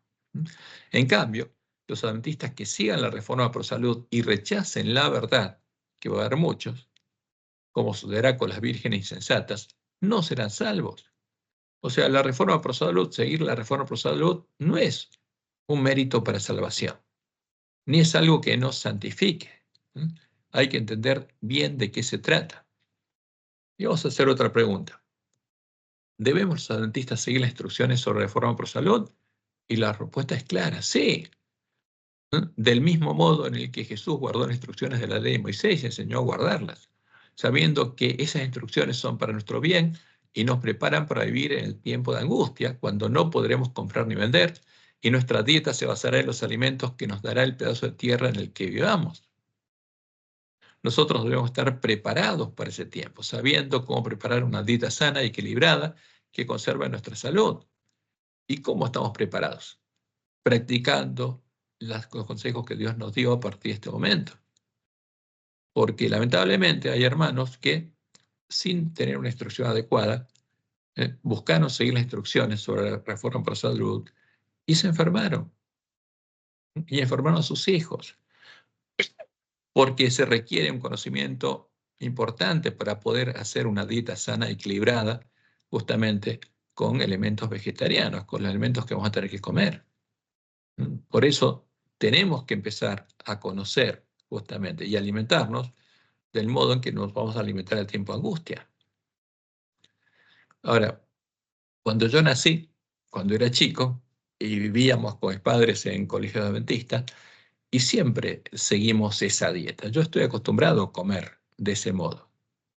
Toda mi infancia, hasta que era adolescente, y que vivimos en colegios adventistas, me alimenté de ese modo. Ahora, pero el tema es el siguiente. Tenemos que escuchar los consejos de Dios y seguirlos para estar preparados. Pero lo más importante es estar preparados, tener el nombre de Dios escrito en la frente. Eso es lo más importante. Y va a haber personas que no hayan seguido la reforma pro salud porque no la hayan conocido a tiempo o porque el pueblo está en Babilonia, y van a tener el nombre de Dios escrito en la frente, y va a haber adventistas que hayan seguido la reforma pro salud y que no la van a tener. Porque hay adventistas que están siendo engañados con este tema y creen que por salir de las ciudades y hacer la reforma pro salud están más avanzados en el camino de la santificación, y es un engaño. Es un engaño preparado para engañar al pueblo adventista. Entonces tenemos que conocer claramente de qué se trata. Y por supuesto, cada uno de nosotros no tiene que basar su opinión en lo que dice otro hombre. Tiene que leer las instrucciones de Dios, tiene que comprenderlas y debe seguirlas. Eso es muy importante. Yo simplemente le estoy dando una opinión personal que no tiene que aceptar como verdadera. Cada uno tiene que verificar cuál es la voluntad de Dios. Pasamos ahora al tema de la fe de la mujer sirofenicia. Marcos 7:24 en adelante. Levantándose de allí, se fue a la región de Tiro y Sidón, y entrando en una casa. No quiso que nadie lo supiese, pero no pudo esconderse. Porque una mujer cuya hija tenía un espíritu inmundo, luego que oyó de él, vino y se postró a sus pies. La mujer era griega y sirofenicia de nación, y le rogaba que echase fuera de su hija al demonio. ¿Quién era la mujer? Griega, porque los griegos habían dominado esas tierras. Su sangre era griega, pero era sirofenicia de nación. Vivía en la Siria actual, que conocemos nosotros como Siria. Y le rogaba que echase fuera a su hija al demonio. Pero Jesús le dijo, deja primero que se sacien los hijos, porque no está bien tomar el pan de los hijos y echarlo ¿a quién? A los perrillos. Entonces usó el término perrillos como a los perritos que están en la casa. ¿Y qué respondió la mujer? ¿Se ofendió por estas palabras? No, respondió ella y le dijo, sí, señor, pero aún los perrillos debajo de la mesa, debajo de la mesa, comen de las migajas de los hijos. Y entonces, ¿qué le dijo Jesús? Por esta palabra, por esta tu fe, ve, el demonio ha salido de tu hija. Y Jesús contestó su pedido. Y cuando llegó ella a su casa, halló que el demonio había salido y a la hija acostada en la cama. ¿Por qué Jesús le dijo estas palabras a la mujer sirofenicia? Porque su misión, como la de los discípulos y la nuestra, era darle alimento en primer lugar a las ovejas perdidas en la casa de Israel, como leemos en Mateo 10, de 5 al 25. A estos 12 envió Jesús y les dio instrucciones diciendo, por caminos gentiles no vayáis, y en ciudades samaritanos no entréis, sino id antes a las ovejas perdidas de la casa de Israel, y yendo predicad diciendo, el reino de los cielos se ha acercado. ¿Y qué pasaría? Como él dice después, los voy a enviar como ovejas en medio de lobos, como a nosotros. Y van a ser perseguidos. Y las últimas palabras que están al final de el versículo 25, 24 y 25, dice Jesús, y esos son para nosotros. Cuando os persigan esta ciudad, huid a la otra. Porque cierto os digo que no acabaréis de recorrer todas las ciudades de Israel antes que venga el Hijo del Hombre. No acabaréis de recorrer todas las iglesias adventistas, porque esto se aplica a nuestro tiempo, antes que venga el Hijo del Hombre como ladrón en la noche, a buscarnos para ir a la batalla. Pero los siervos fieles, ¿qué tienen que hacer? Darles el verdadero alimento a tiempo a sus hermanos. Esa es la instrucción de Jesús. Pero, como lo hizo con la mujer sirofenicia, que vino a él con fe, contestando su pedido, Jesús nunca echó fuera a los gentiles que lo buscaron, como leemos en Juan 6:37. Y no tenemos que hacerlo nosotros. Cuando alguien quiere conocer cuál es la verdadera fe, aunque Jesús no nos manda a ellos, tenemos que enseñarle cuál es la fe. Todo lo que el Padre me da, todo lo que el Padre me da, vendrá a mí. Y al que a mí viene, no le echo fuera. Jesús es claro. O sea, él no estaba buscando a los gentiles, pero si venía un gentil a él, ¿él lo echaba fuera? No, no, de ningún modo. Y el ejemplo de la mujer sirofenicia es muy claro. La próxima historia nos habla de cuando Jesús sanó a un sordo.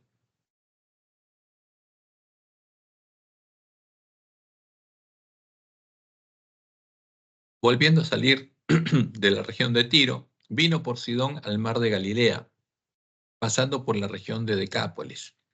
Y le trajeron un sordo y tartamudo, y le rogaron que le pusiera la mano encima. Y tomándole aparte de la gente, metió los dedos en las orejas de él, y escupiendo, tocó su lengua. Y levantando los ojos al cielo, gimió y le dijo, efata, es decir, sea abierto. ¿Qué hizo? Levantó los ojos al cielo. ¿Y por qué lo hizo? Vamos a ver por qué. Y le dijo, efata, es decir, sea abierto. Al momento fueron abiertos sus ojos y se desató la ligadura de su lengua y hablaba bien. Y les mandó que no lo dijesen a nadie, pero cuando más les mandaba, tanto más lo divulgaban. Y en gran manera se maravillaban, diciendo, bien lo ha hecho todo, bien lo ha hecho todo, hace a los sordos oír y a los mudos hablar. Y la pregunta es, ¿por qué gimió Jesús levantando sus ojos al cielo? Hay dos explicaciones. La primera es bíblica. Cada vez que necesitaba que se produjera un milagro, Jesucristo hombre, le oraba a su Padre para que Él lo hiciera. Ese es el testimonio de Jesús. Lucas 5:17, el testimonio de Lucas. Aconteció un día que él estaba enseñando y estaban sentados los fariseos y doctores de la ley, los cuales habían venido de todas las aldeas de Galilea y de Judea y Jerusalén. Y el poder del Señor estaba con él para sanar. El poder de Dios estaba con él. Juan 10:37 al 38. Si no hago las obras de mi Padre, no me creáis, mas si las hago, aunque no me creáis a mí, creed a las obras, para que conozcáis y creáis que el Padre está en mí y yo en el Padre. ¿Quién hacía las obras de Jesús? Su Padre. Y en Juan 11:41 al 43, vemos que aquí nuevamente Jesús alza los ojos al cielo. Entonces quitaron la piedra de donde había sido puesto el muerto, y Jesús, alzando los ojos a lo alto, dijo: Padre. ¿A quién le oró? A su Padre. Gracias te doy por haberme oído. Yo sabía que siempre me oyes, pero lo dije por causa de la multitud que está alrededor, para que crean que tú me has enviado. Y habiendo dicho esto, clamó a gran voz: Lázaro, ven fuera. ¿Quién lo resucitó? Dios lo resucitó. Como le dijo a sus discípulos en Juan 14:10, ¿no crees que yo soy el Padre y el Padre en mí?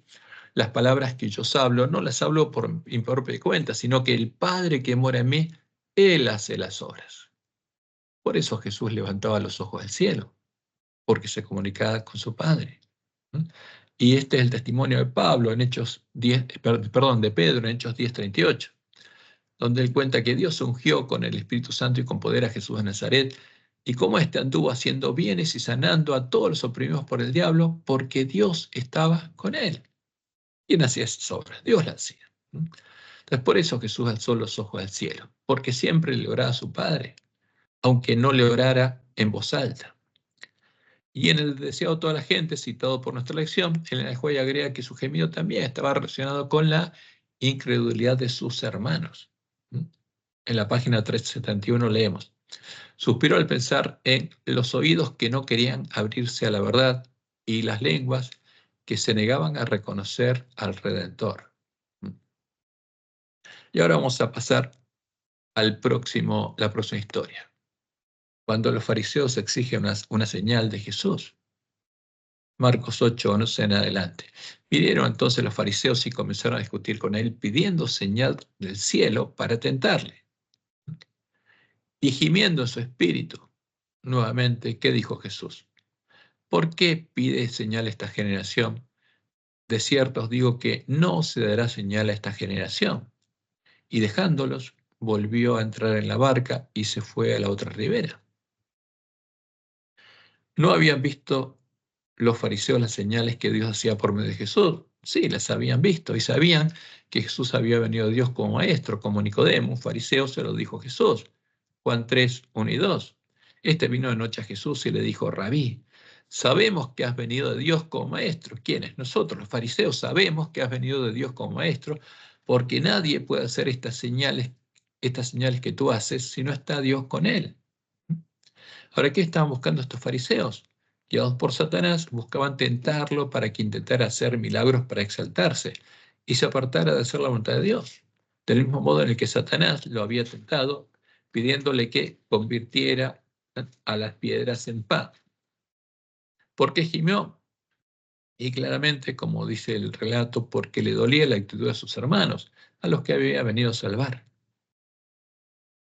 Y vamos a ver algo interesante ahora, porque los autores de nuestra lección hablan de las señales y milagros, pero Dios nos dijo que las va a hacer Satanás, que las señales y milagros no es justamente una razón para creer en lo que predica el que hace las señales y milagros. ¿Qué propósito van a tener las señales y los milagros que Satanás va a hacer en nuestra iglesia, en el tiempo de nuestro apreciamiento? Como lo anunció Jesús, y Dios le mostró en el juez, de ese modo, haciendo señales y milagros, Satanás buscaría engañarnos para que creamos a la mentira, creamos que Él es Jesús, y pensemos que los que entran por la puerta ancha y reciben poder para hacer milagros, para hacer señales y milagros en el nombre de Jesús, hacen estas señales de parte de Dios y no de parte de Él, del Padre de la maldad. Como leemos en Mateo 7:22 y 23. Jesús fue claro. Muchos me dirán en aquel día, Señor, Señor, ¿no profetizamos en tu nombre? ¿Y en tu nombre echamos fuera demonios? ¿Y en tu nombre hicimos muchos milagros? ¿En nombre de quién? En nombre de Jesús. Como veo que algunos pastores pentecostales lo hacen, le dicen a los demonios, te mando que en nombre de Jesucristo salgas. Y aparentemente sale el demonio. ¿eh? Pero ellos son habitación de demonios. Y en tu nombre, en nombre de Jesús, van a sanar gente. Y entonces, dice Jesús, les declararé, nunca os conocí, apartados de mí, hacedores de maldad, hijos del Padre maldad. ¿Recibieron poder? ¿Tuvieron poder? Claro que sí. ¿Profetizaron? ¿Y lo que profetizaron se cumplió? Sí. ¿Echaron fuera demonios en nombre de Jesús? Sí. ¿Hicieron milagros en nombre de Jesús? Sí. ¿Pero quién los hizo? Satanás. Por eso Dios le reveló claramente en el Juan lo que va a pasar. Evento de los últimos días, página 173. La forma como Cristo obró consistió en predicar la palabra y en aliviar los sufrimientos mediante obras milagrosas de curación. Pero se me ha dicho que hoy no podemos obrar en la misma forma porque Satanás ejercerá su poder realizando milagros. ¿Dónde? En la iglesia adventista, vamos a ver. Los siervos de Dios de hoy no podrían obrar mediante milagros, o sea, Dios no los va a hacer, porque se realizarán obras espurias de curación que se harán pasar por divinas. El pueblo de Dios no hallará seguridad en la realización de milagros porque Satanás los imitará. Ahora, y estas señales serían hechas por los espíritus de demonios a través de los adventistas que rechazarán la verdad, aceptarán como verdaderas el alfa y la omega de las herejías mortíferas sobre la presencia y la personalidad de Dios, que es parte del vino de Babilonia, la comida de los borrachos, y entrarán por la puerta ancha a la sinagoga de Satanás. Estas señales serían hechas para contrarrestar la luz del mensaje de Dios y engañar al resto del pueblo adventista. Por eso se convertirían los que tuvieran ese poder en hacedores de maldad. Conflicto de los siglos, página 578. Entre las trampas más temibles del gran seductor figuran las enseñanzas engañosas y los fementidos milagros del espiritismo. Por eso son milagros espiritistas. Disfrazado como ángel de luz, el enemigo tiende sus redes donde menos espera. Si tan solo los hombres quisieran estudiar el libro de Dios orando fervientemente por comprenderlo, no serían dejados en las tinieblas para recibir doctrinas falsas. Pero como rechazan la verdad, resultan presa fácil para la seducción, que se basa en ¿qué? En doctrinas falsas. Pero si nosotros estudiamos la Biblia y la comprendemos claramente, Satanás no nos va a poder engañar como no puede engañar a Jesús. La próxima cita, dice Elena, evento de los últimos días, página 170. Pronto ocurrirán escenas maravillosas con las cuales Satanás estará estrechamente relacionado. La palabra de Dios declara que Satanás obrará milagros, hará enfermar a la gente y después quitará repentinamente de ella su poder satánico. Eso hará que se considere sanados a los enfermos. Estas obras de curación aparente pondrán a pruebas ¿a quién? A los adventistas, porque van a ocurrir en nuestra iglesia. La próxima cita, dice ella, si Dios habló alguna vez por mí, oiréis dentro de poco de una ciencia maravillosa, una ciencia del diablo. Está hablando de la omega. La omega, que es equivalente a la segunda abominación de Ezequiel 8. ¿Y qué dice Elena? Se efectuarán grandes milagros ante la vista de los hombres y en beneficio de esta ciencia maravillosa. Porque los hombres le van a adorar a los ídolos y los ídolos van a contestar. Y algunos adventistas del séptimo día serán tentados a recibir estas cosas portentosas como si procedieran de Dios. Los enfermos harán ante nosotros, ocurrirán milagros ante nuestros ojos. ¿Dónde? En la iglesia adventista. Ahora, ¿tenemos que crear los milagros? No, Dios nos dijo que no lo va a hacer, lo va a hacer Satanás. Al contrario, es una señal muy fuerte. Si aquellos por medio de quienes se realizan curaciones están dispuestos, en vista de estas manifestaciones, a excusar su descuido de la ley de Dios y prosiguen desobedeciendo, aunque tengan poder en todo sentido, tal cosa no significa que posean el gran poder de Dios. Por el contrario, es el poder obrador de milagros del gran engañador. Ahora, ¿qué es lo que va a pasar? El que conoce la palabra de Dios se va a dar cuenta que estos hacedores de milagros no guardan los mandamientos de Dios, no adoran al Dios verdadero.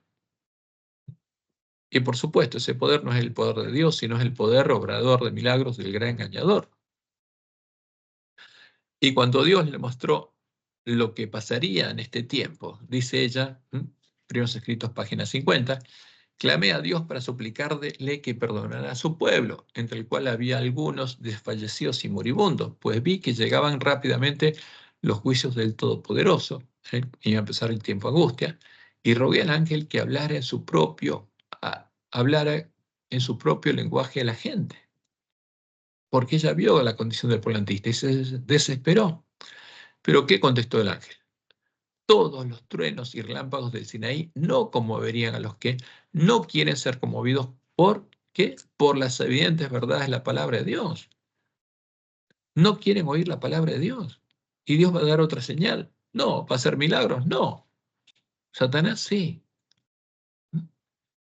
Porque la verdadera fe viene por la palabra de Dios, y el que no quiere ser conmovido por las evidentes verdades de la palabra de Dios, por un claro y categórico así dice Jehová, Dios no va a hacer nada más por él. Ni tampoco los despertaría el mensaje de un ángel. Por eso Jesús dice, bienaventurados los que tienen hambre y sed de justicia. Todos los que buscan van a encontrar. Y en la próxima cita, Evento de los Últimos Días 174, ya dice claramente, la Biblia nunca será reemplazada por manifestaciones milagrosas. O sea, la fe viene por el oír la palabra de Dios, no por ver milagros. Hay que estudiar la verdad y hay que buscarla como un tesoro escondido. No serán inspiraciones maravillosas aparte de la palabra. ¿Qué vendría de parte de Dios en este tiempo a su pueblo? Solo el oír la palabra de Dios. Ni aquellas tomarán lugar de esta. Aferraos a la palabra y recibid la palabra injertada, la cual hará a los hombres sabios para la salvación. Como dice Pablo en Romanos 17, la fe es por el oír y el oír por la palabra de Dios, y somos salvos por la fe. Pero tenemos que oír la palabra de Dios, no ver milagros. Y como dice Isaías 8:20, a la ley y al testimonio. Ahora, si no conocemos la ley y el testimonio de los profetas, ¿cómo vamos a probar? No podemos. Vamos a ser engañados. A la ley y al testimonio, si no dijeren conforme a esto, es porque no les ha amanecido. Y el último tema que vamos a ver, que está relacionado con esto, es la levadura de los fariseos. En Marcos 8, 14 al 21 leemos. Habían olvidado quienes los discípulos de traer pan, y no tenían sino un pan consigo en la barca. Y él les mandó diciendo, mirad, guardaos de la levadura de los fariseos y de la levadura de Herodes. Y discutían entre sí diciendo, es porque no trajimos pan. Y entendiéndolos Jesús les dijo, ¿qué discutís? ¿Por qué no tenéis pan? ¿Por qué no tenéis pan? ¿No entendéis ni comprendéis? Aún tenéis endurecido vuestro corazón. Teniendo ojos no veis, y teniendo oídos no oís, y no recordáis. Cuando compartí los 5 panes entre 5.000, ¿cuántas cestas llenas de los pedazos recogisteis? Y ellos dijeron 12.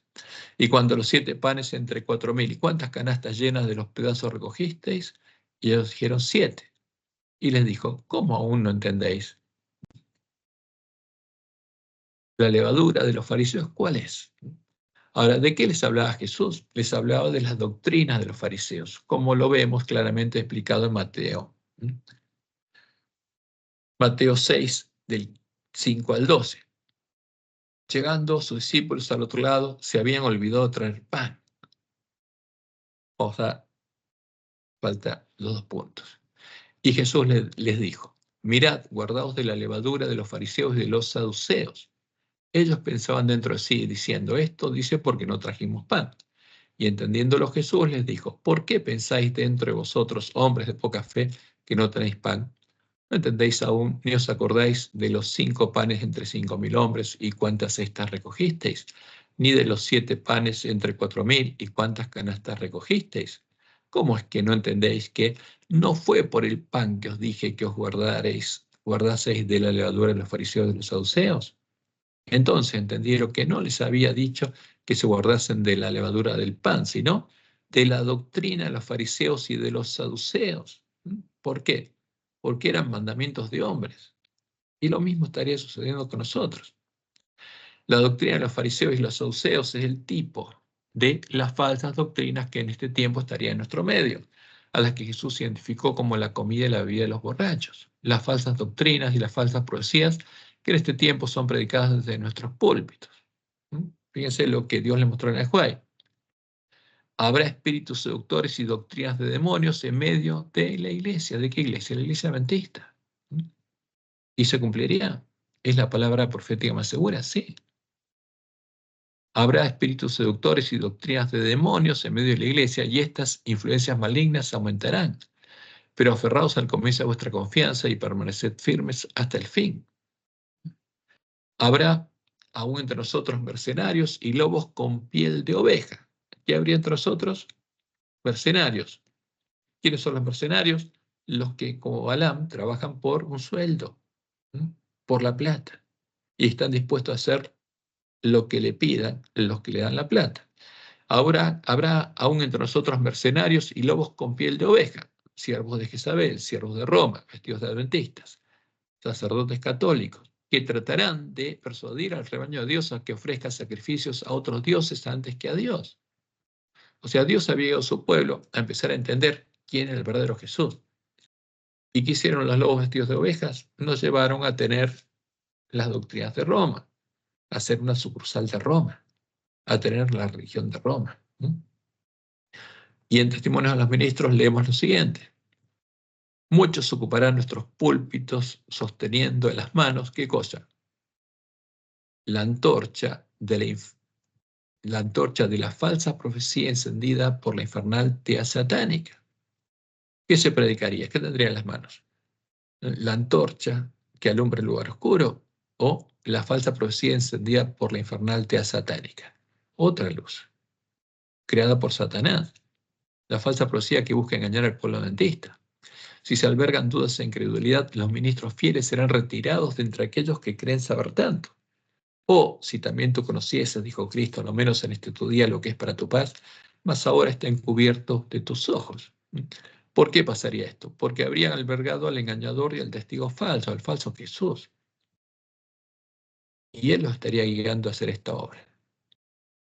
Cuando todo esto se hubiera cumplido, las vírgenes adventistas serían despertadas por el clamor de medianoche y escucharían el mensaje de Elías, porque esa es la promesa de Dios.